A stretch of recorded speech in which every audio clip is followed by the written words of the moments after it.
Hello, welcome to Only God Rescued Me, my journey from satanic ritual abuse. I'm Lisa Meister, your host, and I am a survivor. Today, we have the very courageous Rebecca Bruce who is joining us. Welcome, Rebecca. Thank you. I really appreciate you coming on today. You have a story that's really touched my heart, and I'm thrilled for our listeners to hear about you and find out about your life. So, can you start with maybe how you felt your life was like growing up and how that's kind of changed in time? Because when you're younger, you were not aware of the abuse. It was dissociated, right? Correct. Yeah. So how was life? Yeah. So I grew up in a very low income area. So it was an area that, nobody at church wanted to drop kids off or pick kids up from. And I knew that there had been abuse in my family from my dad, but the general impression that I was given was that it was mostly happened to my one sister. I have two older sisters. And that my second sister, they're both twins, had gotten a little bit, but really I had been saved from most of it. So that was sort of the general feeling I had growing up. And as I grew, I began to show just a lot of struggles emotionally with things.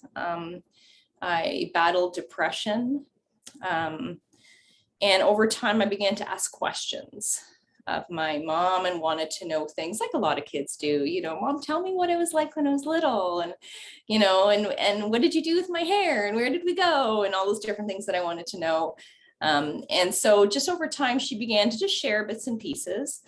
And as I asked questions, I found out that I had gone through like a severe depression at age 2. And she had to go for a surgery. And so she just kind of slipped away and went for this surgery. And it happened to be at the same time that when my dad was then taken by police too, he was caught by my mom. And so police came and they took him to charge him. And then he ended up going to a mental hospital for offenders. So he had left. And wait, was he caught for sexual abuse, for physical abuse? Okay. Yes, sexual abuse. So my mom had an idea because of something that my sister said. So she caught them in the act. She then went to the police. They came and took him. And I guess, however they assessed, felt that he was mentally struggling. So they admitted him to a hospital for offenders. And before he left, he gave me a speech and said, Daddy has to go away, and sat me on his knee and all this kind of thing. And I was typically known as Daddy's little girl. And then within a few weeks, my mom had to go for surgery. And she had to get a hysterectomy. She had a cyst and stuff. So she thought, I'm just going to slip away. She's just 2 or 3. She's really not going to notice. So she left, and we were left with my grandmother at the time. So that was the first time I had heard about that I had gone through this very deep depression as a 2-year-old, and how odd it was, and how my grandmother didn't know what to do with me. Unfortunately, her answer from her upbringing was that if I wasn't eating and I wasn't sleeping and I was crying all the time, her answer was that she would beat me because she wanted me to eat. So she would beat me to eat, beat me to sleep, beat me to be quiet. Wow. So I went from one abusive situation in some ways to another abusive situation. And so she ended up taking me to see a couple that were child psychologists, because she was beside herself. She's like, she cries constantly. She won't eat. She won't sleep. Beating me to a point helped, but it still didn't pull me out of it. So as she took me, they did, the typical play therapy, and asked me a few little questions and watched me play. And as they interacted with me, when they came back out and talked to my grandmother, they said, this child has been sexually abused.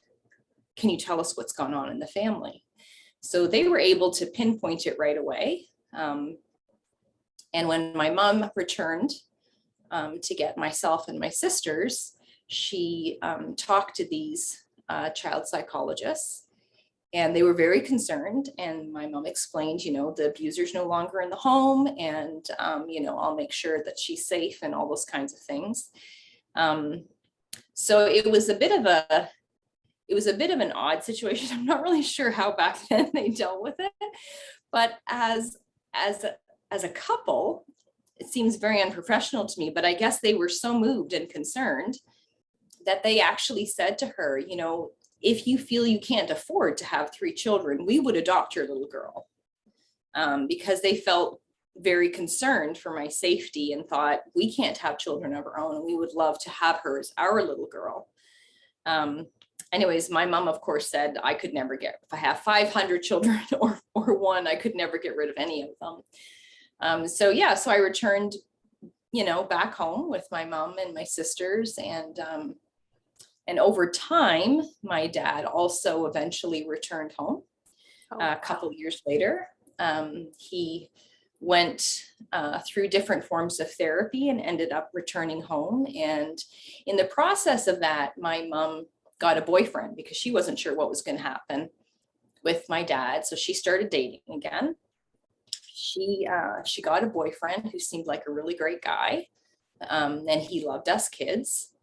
And then when it came time for us to decide if my dad should come home, my sisters did not want him to come home. They're 7 years older than me, so they understood the concept of what had happened more so than what I did at a younger age.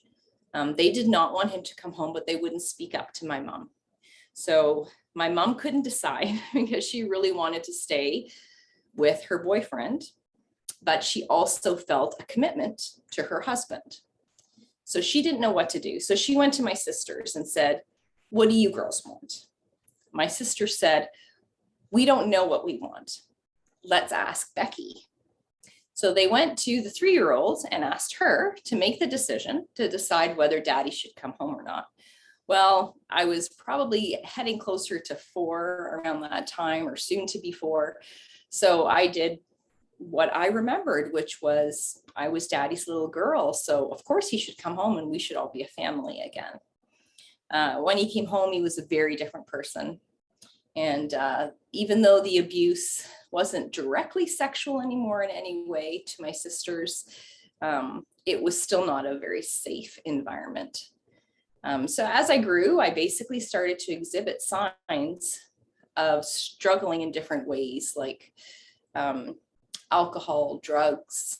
I would self-harm. I had an eating disorder for like 15 years that no one was aware of. Self-harm, no one was aware of. So I had a lot of signs. My depression continued on and off from age 2, but I was always told I had a really good life and I was spared from a lot of things.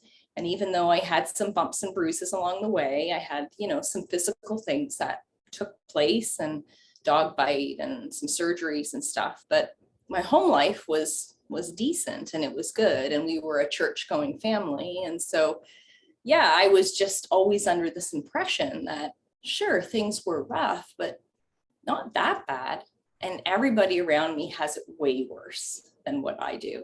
So this is what I believed growing up, even though I had so many signs and symptoms that something more was going on. I just thought I was an ungrateful girl, basically. Did you remember the sexual abuse as you were growing up? No, I only was ever told it happened to my one sister. So there, according to my family, there was nothing to remember that happened to me because I was spared from it. But when you're going through the depression, they said that you'd been sexually abused then? Yes. So the adults knew, but you didn't know? Yes. Okay. Correct. Yeah. Wow. Yeah. So nobody connected all the cutting and the disorders and the alcoholism and stuff to the abuse? No, and I hid it away very well. So I had, later I found out that I was dissociative and I was multiple. And now I realized that I had the different parts of me that would come out, and they would be the ones that would self-harm or drink or do the drugs. And then I had the other parts of me that would come out, and they were the churchgoers. And then I had the ones that were the school attenders. So people had no idea that I was self-harming at all. I never did it in a way where anyone would ever see anything. Right. And the same thing for my eating disorders. Anything I would do where I would starve myself or skip meals or go and binge, no one ever was aware, because I never did it in any way where people were like, wow, you look, very underweight, or you look pale, or we've noticed that you haven't been eating. So I would have different parts switch in and out that weren't the ones struggling with an eating disorder. So sometimes the body would get a meal and get taken care of, and then other times we would skip it. And that would be part of our punishment, to starve ourselves and to not take care of ourselves the way that we were supposed to. So it was very well hidden. No one knew any of that stuff was going on. My family obviously knew that I had surgeries and on and off, and I was in and out of hospital for different reasons. And they knew that I struggled with depression. But as I became an adult and met my husband and got married and got pregnant with our first child, there was no signs that anything was really wrong. I was still unstable. I was still emotionally not right, and people could see that. And they kind of ran from me. But over time, I learned again how to, okay, this is not how I am to behave. This is what people want. So I'll just be that. So I began to learn that over time in my marriage, in my friendships, in my jobs, in attending church, community. I began to learn how I needed to behave for each and every situation to fit in. And then I just became that person and did that. Wow. That's stressful. Yeah, but it's funny how when you live with it all the time, it doesn't seem stressful. It just seems like how it goes, right? It just seems like how you live. So for me, I did, like I said, I was multiple, and I found out I was multiple before I had my son. I began to exhibit having other parts come forward. So I don't refer to them as alters myself. I refer to them as parts, because to me, they're all parts of me. Right. And for me, I don't like the term alter, because I feel like it distances me. I think it feels like it makes them something that they're not. They are a part of me, and they are a part of me that help me survive. So I began to switch. Like I would have triggers, and my husband would say, I'm heading out for the evening. I'm going to go hang out with some friends, or I'm going to a church event for the evening. And suddenly this abandoned little girl would come protruding out and take off and go hide in a closet, Oh, crying and shaking. And then he would come and drag me down. And this little girl would be shaking and crying and saying, please don't leave me. Please don't leave me. Please don't leave me. He had no idea what was going on. I had no idea what was going on. But I would have these strange little episodes on and off, until eventually it was very clear that I was dissociative and I had DID. And so I just began to work with the memories at the time that came forward. how old were you when they started coming? My son was 3 when it was pretty much confirmed at that point in time. I had a 2-year-old come out, and this was my first inkling that there was more sexual abuse that went on between me and my dad. Because this little 2-year-old that came out was an abused little girl.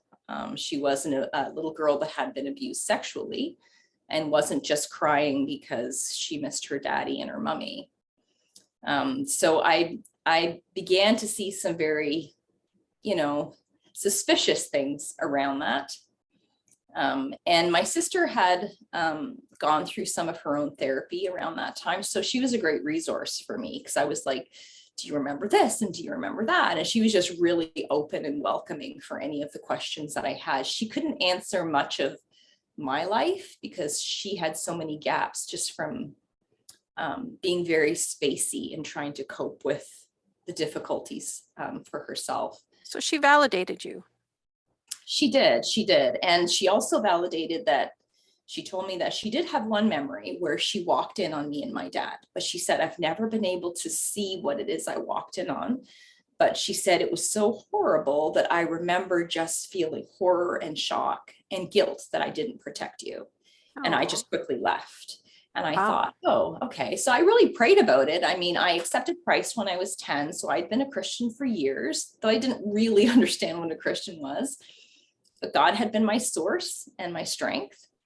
And I prayed at that point in time and said, Lord, I don't know what I'm to remember or not to remember. I don't know what has happened or has not happened. And I'm okay to have gaps and blanks in my life, and I'm okay to have them filled in. And you just show me what I need to see. And I'm okay either way. Just don't leave me. But stick with me, and I'm okay to see anything that you want to show me. And so that's kind of where I was at. And so it was a Christian ministry I was working with at the time, and just began to kind of work through some of the stuff that was coming up, with memories that were returning, and the memories were returning with parts. So I just want to clarify that it wasn't random memories for me that just appeared up on their own. They came with the parts. So as the parts would surface, I would see what they remembered, and I would experience what they remembered. So there were some really shocking, difficult things with gang rapes and various other things that I had no memory of. I got more confirmation that more had gone on with my dad and I, but I still didn't know the full extent at that point. So I worked through it. It took a few years, and I worked through it and learned how to live and function as a multiple, and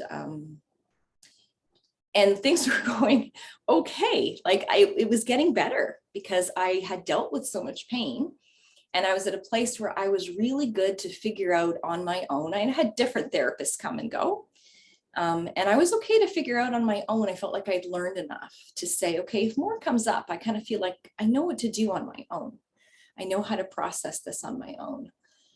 Did So they ever say, hey, you're dissociative, you have a dissociative disorder, there may have been more than the sexual no. abuse? So when I did start to definitely show switches and parts that they identified, they had never told me before that. They said, we saw all the signs that you were, but we did not want to give you any ideas or put anything into your mind that this is what was happening. And really, I was your typical person that knows little to nothing about it. I had watched Sybil growing up. I was a little girl watching Sybil. Like that's stuff like that is what I had heard about. And I remembered, years of Oprah doing shows and having people coming on that would have parts talk and stuff like that. And, and I was your typical person that we would look at that and go, oh, that's so awful. That's so weird, but that's so awful. Those things that person had to go through, and what a horrible life. And that was it. Like I knew nothing about it beyond that. So for me, it wasn't even something I would have even gone to, because that was just like not even on my radar. But I was grateful and respected the fact that they never said anything to me about it until it became very clear. And I was clearly switching and not knowing my environment, not knowing Peter, not knowing Caleb, not knowing anybody. And so I was grateful for that. And I think they were too, because it put all of us in the clear, right? Put my mind at ease that I wasn't creating something because I didn't even know it existed. I didn't even understand it. So it just continued to, go through memories, and I continued to learn how to talk to my parts and learn how to find out about them and just work with the trauma, work with the different things that came up. And I would teach them about Jesus, and I would teach them about my family, and what life was like now in the time that had passed. And then something strange began to happen. So after I'd had a level of healing, what I began to notice was, which now I understand it, but another part was starting to surface. And this part said, we have not had trauma. We have not had surgeries. We have not gone through anything. It's all lies, and our life has been quite fine, actually. There was some abuse in the home growing up, but nothing ever happened to us. And really, we've had a really, really good life. Like it was very extreme. I'm like, I have scarring on my body. And this part of my mind that began to surface more and more said, those aren't really there. And if they are, it's from something else. It's not from surgeries. Wow. So as she took over more and more, the part of me that knew what had happened up to that point, she just went to sleep. She went away. And so for 2 to 3 years, I lived as someone who had no abuse, no trauma, just basic difficulties that people have growing up in life. And yet I still struggled with depression. I still struggled with self-harm. I still struggled with all those things that show something's not right. If I'm good with God, I'm good with my past, none of these things happened. Why is there continuing pain? And God gradually and kindly pulled me out of that one day. And he began to let me start to hear the voices. Listen, what do you hear? I'm hearing talking. Who do you think that is? And as he did that, a switch began to happen again. And this one who didn't want to see or know life, she began to go down. And the other presenter part that knew life, she began to surface again. And so over the next several years, as it was her again, and just I began to work through other small things that were coming up. And I began to talk to my parts again, and I began to have relationship with them. And basically mend fences, because these parts of my mind were like, you just ditched us. Like, what's For up with years. that? Yeah, you just pretended. So, we had the conversations to kind of understand, and they helped me understand too. I was like, what happened? Like, why do I have gaps for so long? Like, what's gone on? And over the process of the next several years, God used Bible studies, and he used his word, and he used my increasing depression and various other abuse that was going on in my life, because unless you understand that you've come from abuse and you know what to look for, you stay in it. You just keep finding relationships and jobs and, whatever it happens to be. And as they abuse you, you just take it because you compare it to, well, they're not sexually abusing me, so I'm okay. And, they're not taking me out back and beating the crap out of me, so I'm okay. So you tend to stay and just be used as a doormat and manipulated and controlled and dominated and walked over, because that's what you know. And that's what makes sense and it's comfortable. So even as those things were going on, God really began to speak to me. And I've always had a deep, deep hunger for him.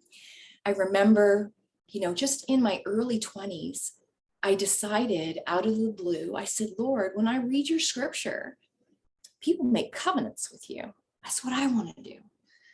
And it's a big deal. And I know it's a big deal. And I don't ever want to go back. But my covenant with you is that I'm going to choose you only, and that I want more. I don't want to just be here as this person. I want more. So I'm going to covenant with you for more, whatever that is. And he brought back that covenant to me and said, do you remember that? And I said, yes. And I still want more. And he said, you're not ready. And I said, what do I do to get ready? What do I do to find out this more, to be changed, to become more like you, to be, Lord, I want to be like that kid latched onto your hip. I never want to let go. I want to be so much a part of you that no one can tell the difference between where you end and where I start. What do I do? And he just kept saying, you're not ready. And I kept saying, okay, you show me what to do. Show me how to get ready. Show me when I'm ready. And he began to very patiently and lovingly, as he does, work with me and get me ready and to that place. And then when that time came, it was just before my mom died. It came to the place where, again, I was still battling my depression on and off. I still didn't understand why it was there. I had overcome my eating disorders enough that I watched for them and I wouldn't cater to them. I still had the draw towards them, but I wouldn't go to that place. I had also done the same with self-harming. I wouldn't go and outright harm myself. But I wasn't always very loving to myself either. So I just continued to listen and work with him. And when my mom died, there was a change in me. It wasn't really super drastic, but there was a change. So for the first 3 months of my mom's death, I felt nothing. And I thought, well, that's probably pretty normal. Like it just takes time to hit that place of grief. But my mom was like a very key pivotal person in my life. We were close, closer than what my sisters had been. We would talk. She would share with me, as she aged, her struggles with my dad and all the things going on. And I would listen and we would pray together. And she was still dysfunctional. She was still abusive in her own ways. But, I had worked through so much and learned to forgive my parents for so many things. And God's kindness and forgiveness for me overflowed to them. And so it was a gift and a privilege to be able to help them. And I longed to live closer so that I could be able to do that for them. So 3 months after my mom died, the ground was thawed enough that we could bury her. And we actually buried her what was my birthday weekend. So it was all the same weekend. So we buried her, and that weekend there was a shift in me and the grieving started. And I was glad. I was just very much, I'd done so much therapy, and I was like, you know what? I'm okay to feel pain, and I'm okay. I want to grieve well. I don't want to carry baggage. I know what that's like. So I want to honor my mom and honor her life. I would never wish her back. She was ready, but I want to grieve well. So I did that for about 3 months, and then it stopped cold turkey. And I had no idea why. And so I waited it out. I thought, well, it could just start again. So I'll wait it out. I know the grief process can be different for different people. I had heard, stories of people that it was 2 years of no grieving, and then out of the blue, they started. So I realized it was a personal journey. So I just kind of left it. I didn't do anything, but it didn't sit right with me. Something felt off. In the process of this time, I got my dad into a home. I was his main caregiver. I was the one who was making sure that he got everything he needed. So I would go to visit him every 5 to 7 days. And on my way back from the visits, I used to weep. I just weep all the way back. And I just thought, why am I crying every time after? I don't get it. But something within me didn't feel right. I knew it wasn't grieving for my mom. It had something to do with my dad. And I didn't really fully understand what it was. But I would just be like, well, I'm on my own. I'm in the car and I'm listening to worship music. I'll just let it come. It's fine. So I did that. I just let it come. And as my dad neared his end, he went through a phase where it's almost like his mind cleared for a short while. And he began to remember things. He had always told me that he didn't remember any of the abuse. He felt it was because they put him through shock treatments. That was the therapy back then. So you had told him that you remembered abuse, and he said, I just asked him about it, really, okay, because my sister had been working through stuff. And because I knew something more had gone on with me, I asked him what he had remembered. And he said, I don't remember. And he said, I think it's the shock treatments, why I don't remember what had gone on. And I said, okay, but he wasn't angry, but he was edgy because he obviously still carried struggle and shame from it. And so that's where I left it. And one of the days I went in to see him, he looked very reflective and his face always lit up every time he saw me. And so I went over and I got a chair and I sat with him and we were holding hands. And he was very quiet. And then he turned to me and he said, I haven't been the kind of dad for you I should have been. And I just listened. And he said, you know what?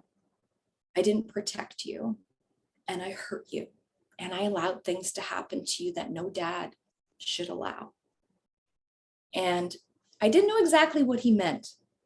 And I wasn't going to push him for answers. I just left it. I prayed and thought, I'll let him share whatever he needs to make his his passing, which was going to be coming soon, right for him. So I listened and I said to him, I forgive you. I've forgiven you a while ago. So I said, please know that I forgive you. And I realize the things have happened that shouldn't have happened.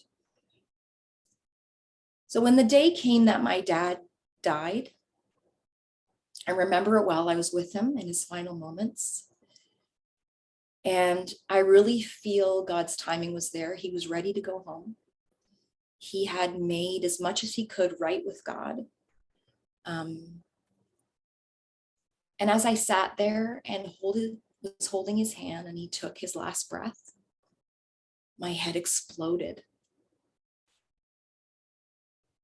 I had one tear come out of my eye, and that's the max grieving I have done for my dad. And he's passed now for 3 years in August. And I just can't find it. It's just not there. I just don't feel anything. And my head exploded with, why are you holding his hand? Why are you being so nice to him? You know what he's done to us, and all kinds of things. And little ones saying, Daddy's dead. I can't believe Daddy's dead. And I was just like, whoa, where is all this coming from? And I just kind of dismissed it because I was a little taken back and knew that now I had a ton of things to do to deal with his death and his burial and everything else. So about roughly, I'd say 4 months or so later, life was resuming and I was carrying on, and I began to get horrific flashes of things that stopped me in my tracks, things that I didn't think existed in the world. And they were horrors. And I stopped and I right away said, Lord, what is that? What is that? And, I did all the things that, as Christians we're taught to do. So I'm like rebuking and taking authority over. And I'm like, I'm not taking any of that crap. And I'm just like, but at the same time, I'm horrified because I'm watching things that I'm like, what is that? That's not even like a movie I've seen. So what is that? And over the space of time, gradually more would come, and it came with parts, just like it did the first times. It would come with parts, which was to me a gift, because that's part of how I know that it's not things that I'm from movies, right? That's what people say. Oh, you watched a movie or you heard somebody else's story. Right. I was told as more came and I would share with different family members, that's what was going on. Well, it's just, it's because of stuff you see. It's things you're looking up. You're looking. So it was the ritualistic stuff that you were telling them about at this point, and they're saying, no, that's not. Yeah, they're like, that Can't be real. happened. Yeah, you didn't come from that. Sure, there was some stuff in your family, but there's no signs of that. So that couldn't be what it is. And you're just listening to somebody else's story. It's just movies you've watched. And I thought, wow, how do you turn these movies off? Because I thought, wow, this is horrible on a level that I didn't know existed. So where's the switch? And I began to plead with God, Lord, I don't want any lies, man. I do not want to spend time and energy on these types of horrible things. And that is where my journey with SRA began. And it's taken me to where I am now, about 3 years into it. I have an incredible therapist that works with me and that has stood by me and has told me again and again, we'll go anywhere that you need to go, and I'm not leaving. I've needed to hear that over and over again. I'm not leaving. Because I had those core abandonment issues still from my mom going and my dad going and all those things. And I began to realize that my experience with SRA started from birth. My dad had connections to those people, and I didn't know that, but he had connections to those people. And my mom's boyfriend that loved us and would come and do sleepovers with my mom was a plant. He was also part of the cult. And gradually all these pieces started to come together, and I started to realize, wow, my life was like a blank fairy tale. I thought it was just, that was just a little bit of abuse that happened to you, but nothing that big. I thought I was just a broken, screwed up girl. I was like, I have no reason to be depressed. Why can't I get past my depression? Christians say depression's bad. If you're not following God, you're depressed. If you're following God, you're happy and life is good and you don't have struggles. And so I was like, okay, how do I get to the good side, the good Christians? And I had no idea what was going on, because it didn't seem to match my history, even though my history had so many blanks in it. And God has been so kind, because I have been all over the place in my relationship with him. As parts came forward that showed me that we have lived a lesbian lifestyle. We have thought we were boys choosing girls, boys choosing boys. Like, they mess with your mind on all kinds of levels so that they can use you for snuff films and pornography and anything that will bring them a profit and give them control. And I was just like, I don't know who I am. And I don't know what gender I am. And I don't know what's right or wrong. And I still had those drawings towards other genders. And I was like, I don't know what to do with any of this. And for a while, I didn't completely stop talking to God, but we had like an arm's length relationship, because I didn't know what to make of what I was seeing. I didn't know what to make of, so where were you? Like, why didn't you help me? Why didn't you come rescue me? Why would you leave me thinking that a girl with a girl is okay? And I had so many questions and I didn't know how to sort through it. But I knew enough that I knew that God had been my strength and my force and my constant my whole life.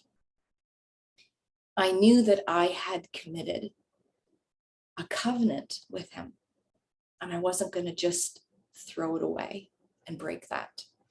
So we had distance, and I just gave it space and time. I thought I need to just have space and time to sort this out, because the God that I know, that has loved me and stood by me when I've been hurtful and nasty and rude, is not a God who would stand there and go, oh, no problem, I'm really happy with them abusing you.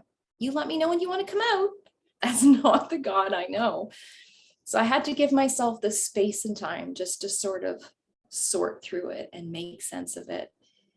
And in the process of that, one of the things that God has shown me is, at every ritual, at every film, at every gang rape, no matter what it was, he was there, and his heart was breaking, and he never left me. And he had angels there too. And people think that at rituals, it's all bad and there's nothing good there. And so whoever it is that's there is choosing it and they're trapped. But God is there too. And his heart is breaking. And my Jesus saw it all. He saw it all and never left. He stayed with me. He could have said, I just, ew, too much sin all over you.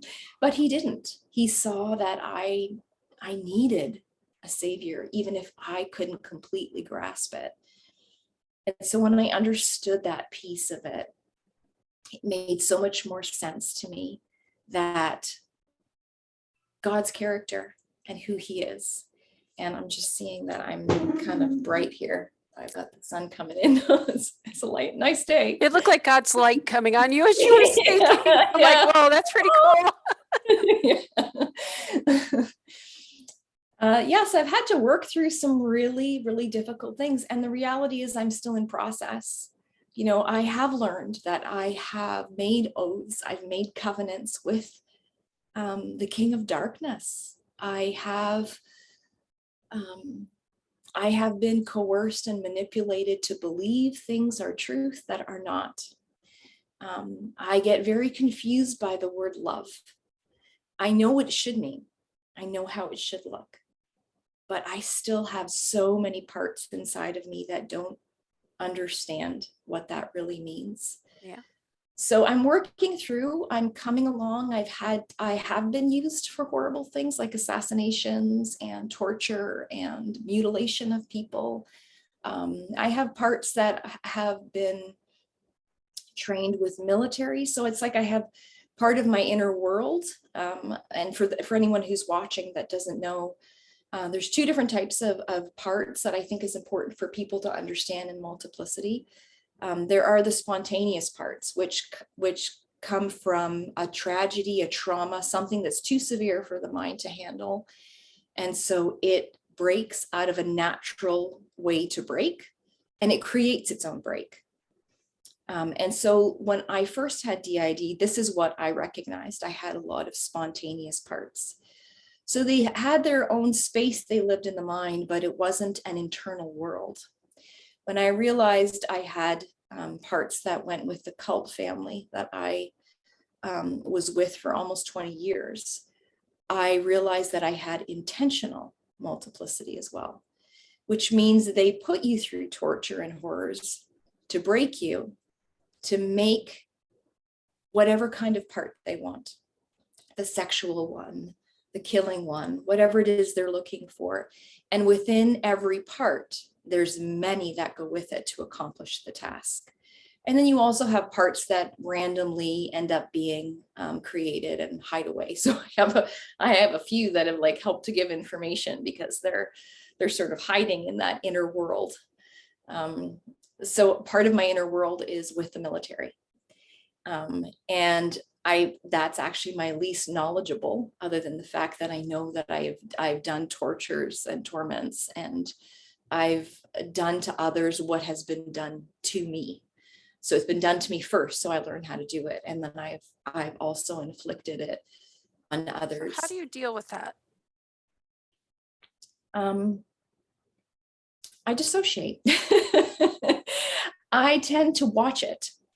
So like I see it, and I go through moments where I'm horrified and shocked and berate myself and feel shame till it's like coming out of every pore of my being.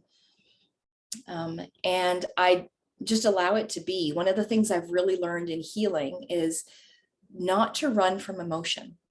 People tend to say there's good emotions and bad emotions, but that's not true. God's created them all, and they all have a purpose. And we see that in Jesus. We see that he has experienced all emotions, and he didn't go for the run so that he didn't have to feel anymore. He didn't, grab the bottle of whiskey so he didn't have to feel anymore. He was with every emotion he experienced and the emotions of others around him. He stayed with it, and he allowed it to be what God created it to be.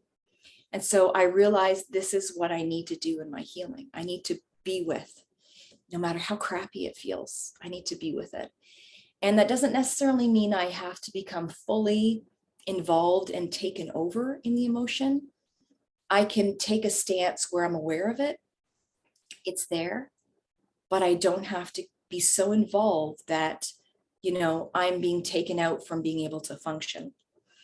That's a fine line, and that comes with learning. But I did learn that over time. So that's part of what I do is I see these things. It's what I find more difficult is not even what the things are that I've taken place, that I've done, and to others. It's the fact that I look and I think, wow, this is in me. I have this ability to do these things. Who am I? That's the piece that I struggle with. And my logical side, of course, and my God side says, that I was coerced, that if right now, as this person sitting here, if someone said, go hurt that person, I would say, no way, no way. I'm not going to go hurt them. I'm not going to go abuse a child. I'm not going to go do this. I'm not going to go do that. I will go rescue them and put myself in front to take it, but I will not do it myself. So I do know that. But part of the programming that has been put in me is that it loops and loops and loops and loops and loops. So currently, until at least this is my speculation, until I keep working through it, I don't think I'm going to get fully out of that loop. So sometimes I have to just watch it and let it loop. And I pray for the people that I've done the things to. I pray for the man that begged for his life and showed me pictures of his wife and kids, and I pray for him. I don't know what happened to him. I don't know if he survived what I did to him, but I pray for him. And of course, I ask for forgiveness and I seek God on it. And at the end of the day, Christ reminds me again and again, do you see that cross? You see the blood? You see my back? This is why. This is what it was for. And so I come back to that again and again and again. And I've learned with shame because my church upbringing, no matter the church I've been to, no matter the women's studies and all the things that I have grown and learned from, what I've always been taught is that shame is bad. And that if you feel shame, you're not believing who you are in Christ. And so when shame started to roll in. They're shaming you for feeling shame.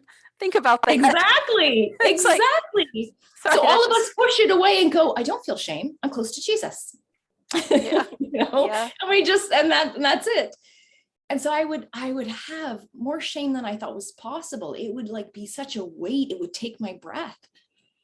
And I began to bring this shame to the Lord and say, what do I do with this? I don't want to dishonor you. I know that you've come to take this, but I also know this has a place. And so I did with shame, like I do with all the emotions. I let it be. And I turned to it and I said, shame, I welcome you. You're not an enemy.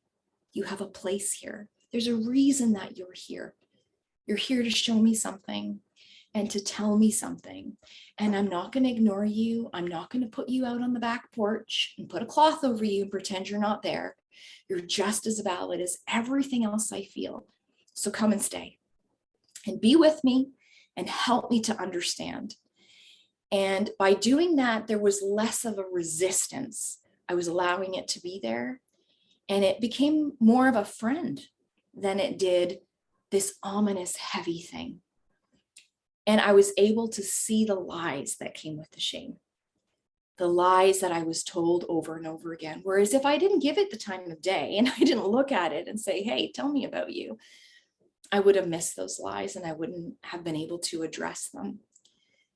So it's been a process. It's still going to be a long process to go. There's still a lot of pieces I don't have. There's still a lot of parts and memories to come. I know I have hundreds and hundreds. I have home parts.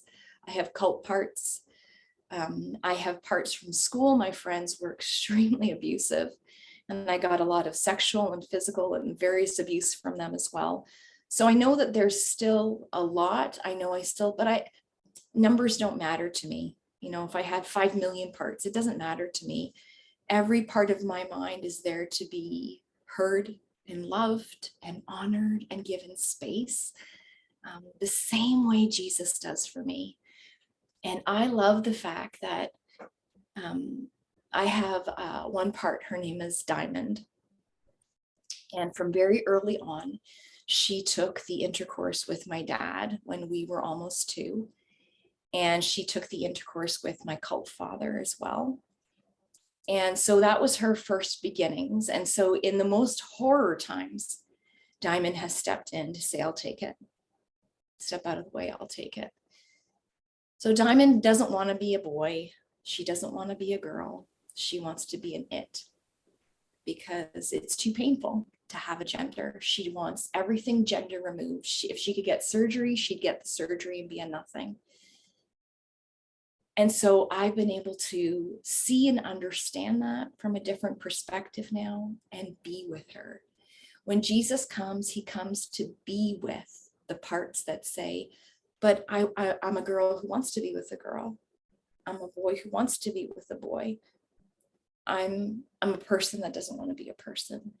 And he never condemns me. He never looks and goes, I got to tell ya, Rebecca, like, homosexuality, that's a sin, right? So hey, get your head out of the gutter, girl. He doesn't. He sits with me and says, I love you. I love you. And I see the work you're doing. I love you. I'm not leaving. Nothing you do is going to make me leave. Nothing that's happened is going to make me leave. I'm here. And he just stays with them. And that is the love that transforms. It's that compassion. It's that kindness. It's that forgiveness. So as I continue to learn more, and I've found out that that I was brought into this because of my supernatural abilities that were inherited from my mom's side. So even in the womb, I had these supernatural abilities and awareness of things going on within and without. And so those are things they wanted to really harness and to use for their means and ends. So I've gone through quite a bit of experimentation to the max to try and get that utilized for extensive breaking to happen, so that then those parts can be used to be sent out to spy or do whatever on other groups. So it's been a journey to find out that this has happened at all. And then it's been a journey to find out the extent of the mind control and the abuse and the military and the experimentation. And it's been easy, hands down, the most painful journey I have ever been on. Hopefully the last most painful journey I'll ever be on. But I guess if I were to say anything to anybody watching, I would say it doesn't matter what you suffer with. It doesn't matter what you've been through. It doesn't matter the level of whether you think it's big, whether you think it's tiny, whether it's like, oh, well, that wasn't my life, so it doesn't really matter. It all matters, and it matters to our Jesus. And we honor him by looking at our dirt, by looking at our crap, no matter the size, and working through it. That's how we honor him. So I would just encourage people to not push away what's there, and to just honor God with the choice to heal, and to heal fully all the way through. And if you don't know him, he's worth knowing and he's worth finding out about. And, Lisa, I'll let you know too, if there's anybody that wants to contact you and get in touch with me, I'm completely open for that as well, because, we heal by being together, and we heal by hearing and believing and understanding. And one of the things I've really missed out on is having family around me that says, I believe you and I hear you.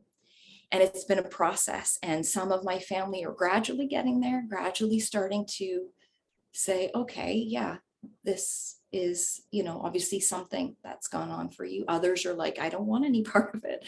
Others are like, we believe you, but we're never going to talk to you about it. But it's okay. You're there and we still love you. So everyone has their different way of coping and dealing with it. But if anyone is in a situation like that, I would never want anyone to have to experience what I've experienced along those lines. I would want them to know that that you don't have to be alone, and that you can be believed and embraced and loved, because unless someone is a plant in order to create problems for someone, most of us never even knew this kind of horror existed. And we certainly don't want to have to live with the pain of it day in and day out. It's not a fun trip. Have you had anybody walking beside you to help you other than your therapist? I have a couple friends who are, faithful prayers.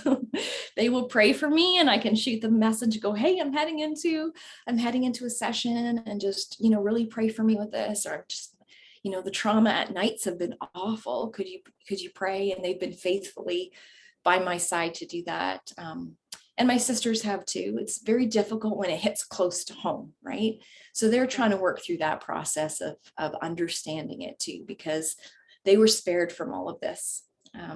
So for them, it's a completely different thing. They're like, wow, like, how do we fit into this, right? Like, that's always the question. Where were we and how did we fit into this? But we have so many years apart that our lives were very separate. Very separate. They lived their type of life. I lived my type of life. So we weren't overly close in age to really be sharing life together. So yeah, so I mean, and God has provided for me, and I've said to him, if I have to go it alone to know you more, I will do that than to lean on people and know you less. It's not worth it. It's not worth it. He has been the most faithful that I have ever experienced and known on every single possible level known to man. He's not a far out there, being that doesn't meet us where we're at. And if anybody has the right to judge and condemn, it's him. And he's not ever done that to me. He has stuck with me all the way through. And I have done things that people would never believe. I have taken part in things that people would never believe. And yet he has stood by me and not left, and always forgiven and always loved. And yeah, he's worth knowing for sure. So powerful because of how bad life was for you, that even there God could reach in and save you and heal you, even though it's hard. I mean, think about all the years of you saying, okay, Lord, show me. I trust you. I have this covenant with you. I'm not leaving you. And I'm thinking of that verse in Romans, what shall separate us from the love of God?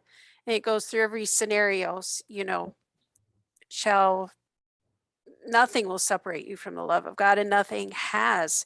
In that courage, in that tenacity that you have comes through so powerfully and so beautifully. And you can just see the love of God just coming out of you as you talk.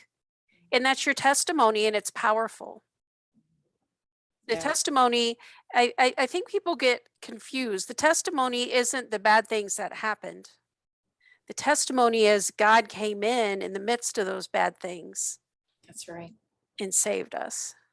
That's right. That's right. And I guess my heart too is, I know how different my experience is because I didn't grow up in a cult family. I grew up in a church-going family. They were dysfunctional. My mom came from abuse. My dad came from abuse. They Can I both had ask their a issues. question there? Because Yeah. you're saying it was not a cult family, but they took you to the cult? They took you to My the dad rituals? introduced me. Yeah, my dad introduced me, but So my mom wouldn't that wasn't make it a like that. cult family? Not in the way, I guess, the way I think of a cult family is that everybody is aware that it's happening. So my dad introduced me and got me into it. But once he was back, and they then had regular access to me, he had no idea of what was going on anymore. It could have ended for all he knew. And then he also had struggled with what I believe is schizophrenia. He would walk around a lot talking to people that weren't there, and he was very violent about it and angry about it. I'm pretty sure my mom had DID. We would switch accordingly. And she would switch and become the child, and I would switch and become the adult. She would switch and become the abuser, and I would switch and become the abusee. And then just like there was a lot of that was going on. But Yeah. If my mom, like I said, I still have a lot more to remember and to come to grips with. If my mom did know, I believe she knew as one of her parts. I don't believe she knew as the basic mom that raised us, the typical mama bear. I don't believe that she knew on that level in that way. So it wasn't a cult family in the fact that everybody knows and we all go to rituals together. We all know Easter's coming. We all know this is coming. For us, it wasn't like that. We did church stuff. That's what we did. We did church stuff. And it was outside of the church stuff that I would end up places as my different parts my home parts would switch into my cult parts, and then my cult parts would get us out of the house, or go to a friend's house, or sleep over for a weekend, or go to my cousins, or go to camp. I mean, there's a million places that you go as a kid. So it's different in that way. So that's why my sisters didn't know about it. That's why they didn't have influence into it. They were never part of that lifestyle. I was chosen, and I think apart from the main reasons I think I was chosen is when I was born, I looked, even though my mom is from Jamaica, and my dad is from Canada, but when I was born, I looked like I had no Jamaican in me. I looked white, white, white, white, white. So I think they were wanting a white child. And I think having my abilities was the biggest draw. And I think the skin color was the other piece, because they weren't expecting as I grew to start looking more like like my mom's heritage, and less pure white. So I think that was part of the reason too. But yeah, it was just different in that fact that that it wasn't something known. Like no one in my family knew I was being taken for these things, and these things were going on, and these things were happening. And you know, with all my home parts, they didn't know either. They just knew that we would have nightmares and struggle and be physically sick and have different signs and things that showed up, but we always had an excuse and a reason for what it really was. Right. Yeah. What would you like to say to society? You've already spoken to survivors. I would say that we need to keep learning, that this isn't something of the past. SRA isn't something, as you know, as one person said to me, I thought this was something from years ago, like when people would sit around and chant around fires, and you know, and natives would do this. This is becoming more prevalent than ever before. This is not a past thing. There are thousands and thousands that are survivors of this in various ways, shapes, and forms. They are learning ways with technology that you don't have to be, typically to become multiple, it's like 8 or under. Now they're learning that they can do it through hypnotism in teens, in 20s and 30s. So as long as they get hold of you and keep hypnotizing you, they can turn you into someone who believes you're someone else to accomplish what they want. So it's around us. It's the family next door that looks like they're the perfect family, might not be. You don't know. You really don't know. And I'm not saying that for people to be super suspicious or to shut it down. There is a medium way through it, but the biggest thing we can do is learn and understand what this abuse is and how it's in our society, how to look for it. And above all, whether you're a survivor or not, whatever it is you come from, my goodness, let's love each other. It says that love covers over a multitude of sins. That means I see what you've done and I feel the pain of what you've done, but I'm going to love you anyways. And I'm not going to just love you when the sun's shining or when you're doing what I want, when you're becoming who I want, because I've been told so many times, this is what I expect, say this, respond this way, but I'm going to love you for who you are, mess and all. And that's the core cry of our hearts for every single one of us. See me broken, whatever it is, whatever broken means. Maybe it's little tiny, maybe it's huge, it doesn't matter. But see me broken, see me messed up. Won't you love me anyways? Won't you accept me anyways? That's the cry of our hearts. And our Savior knows that. That's the reason he came. Because he came saying that, I see you broken. I see you messed up. Hey, I love you anyways. Watch what I'm going to do for you. So that would be what I would say to anyone. We need to learn how to love each other, but we can't do that until we learn what love is for us. That's where it starts. That'd be an atmosphere of a society of people who can heal Yes. and Yes. talk and tell you what happened. And Yeah. that's great. Thank you. Thank you so much for being with us today, Rebecca. Yeah. Thank you so much, Lisa. I am so grateful for your kindness to me, for the love that you have shown, for what you've extended. Like, I'm not just saying this as a closer because that's just not my personality. This is really from my heart. I'm even fighting my tears back as I say this. This has been a gift to me because this gift came from you. Your willingness and your openness and your love and a chance to share, to speak, to educate, to help, and to realize that we're sisters. And that's what we do for each other. So thank you. Oh, you're welcome. It's been a delight to get to know you.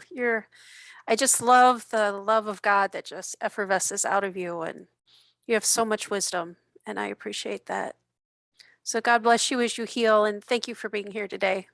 Thank you.